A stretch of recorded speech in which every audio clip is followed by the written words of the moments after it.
from what I've heard you say this week, it feels like you finally feel like you again after a real rough time trying to shake what turned out to be a pretty nagging injury.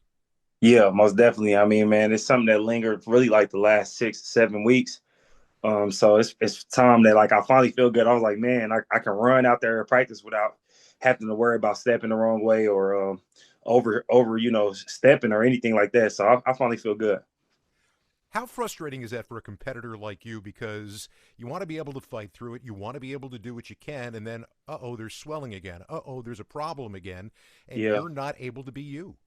Yeah, man, it's frustrating, especially when you might start off the game like still feeling it, but kind of good. You're like, okay, I can go and do this, and then you just get a freak play where you get hit on it, or you just run a lot, and then you look down and you're like, man, my leg is swollen and it's getting stiffer and stiffer throughout the game to the point where it almost limits your range of motion and things like that. So it's been weird, man. I'm not gonna lie, it's been very weird year, but we feel good, in the most important game. So we're gonna see how it goes.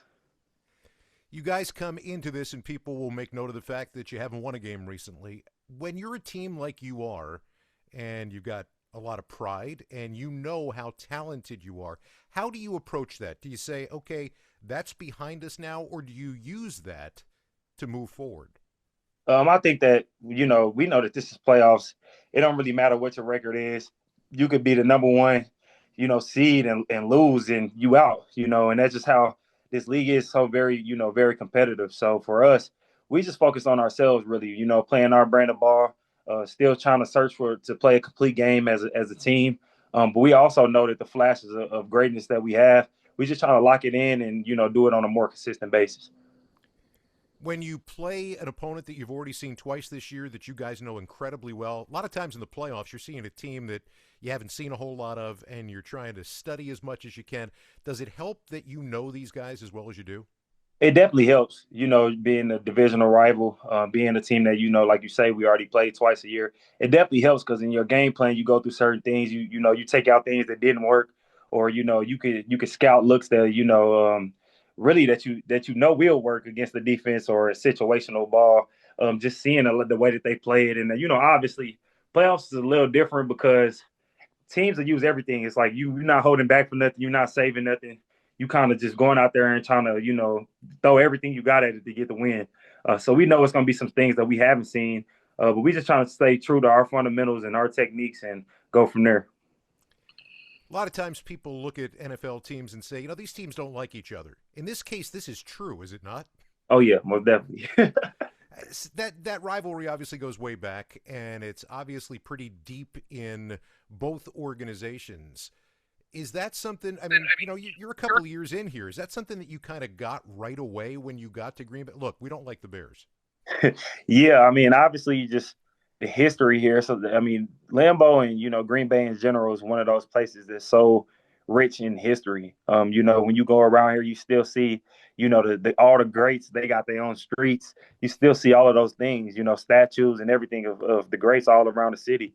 I think it's something that is kind of embedded in this culture. So when you come in and you get to learning about the rivalries and you get to seeing how obviously Green Bay and Chicago is one of the oldest teams in the NFL, and just being able to see the history of the whole lineage, knowing how much we've won and lost. They talk about that overall in history, and also just wanting to win the division. I think that's something that's also so important. But seeing these guys, man, it's definitely a real rivalry.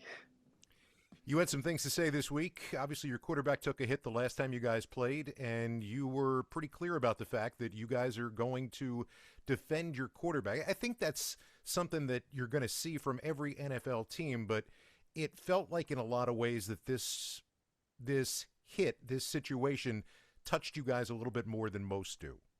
Yeah, man. I mean, because obviously in the game I didn't see it. So like in the game, you're like, man, what happened? You don't know what's really going on. And then when you get in the film study the next day and you watch, you like, man, what the heck? You know what I'm saying? That's like a thing that kind of just rub you wrong. But it's just one of those things where I'm not saying that he's a dirty player or anything like that. Football is football. You're gonna play hard. But he's been in a few of those situations this year, and I just wanted the team to know, like, man, we're not going for that. We're gonna have our brothers' backs. if somebody's on the ground and they hit us late, like we not going for that, you know. And I think if we come with that type of mentality, that type of brotherhood, then we'll be all right. Even with dealing with all of the nagging injuries and the fact that you didn't get as many touches late in the season because you were trying to figure out a way to work your way back to being healthy again, you managed to be incredibly productive this year, and you find your way into the end zone. Your offensive coordinator loves the ability that you have a nose for the end zone. Where does that come from? Honestly, it just comes from experience. Knowing this game. I was telling people early in my career, I had to learn, how to take on tackles and how to fall because that's a lot of where a lot of the injuries come from, and that's like really over half of the battle. But when I found out, like, okay, I started thinking about leverage. I started thinking about, if I get low and I go here, momentum and all of those type of things. I started looking at the goal zone. Well, we call it the goal zone, the red zone, very differently, and every time I do it, I'm like, even if it's guys there, I know if I run with a certain type of velocity and I hit an angle a certain type of way, my momentum is going to carry me in whether I get tackled or not. So that's just something that I've learned over the years. You also, you're not a small guy. You're obviously a really solid guy. I've also heard people around the league talk about your ability to make yourself skinny in situations. What does that mean? Yeah. Yeah, you got to get skinny in this league, man. It's not like college where the holes is big gaps and you just run it. It's rare that you just get to run and in this league. So man, you gotta find ways. If it's a little crease, you gotta learn how to get skinny.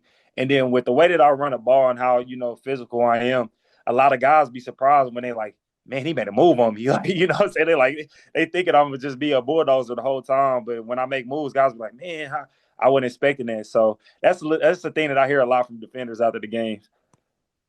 Let me ask you one more thing about you. Um, Obviously, you've sold the house in Las Vegas. That's good. Yeah. Green Bay, it feels like over the course of the couple of years you've been here, has really become home. Am I right about that? Oh yeah, most definitely, man. It's different because, like I said, this community is all about football. You go any direction, 10, 20 blocks away, and you're gonna still see Green Bay flags, paintings on people's houses, statues in front of their yards. It's just one of those things where everything is literally here. Is like it's the culture, it's football.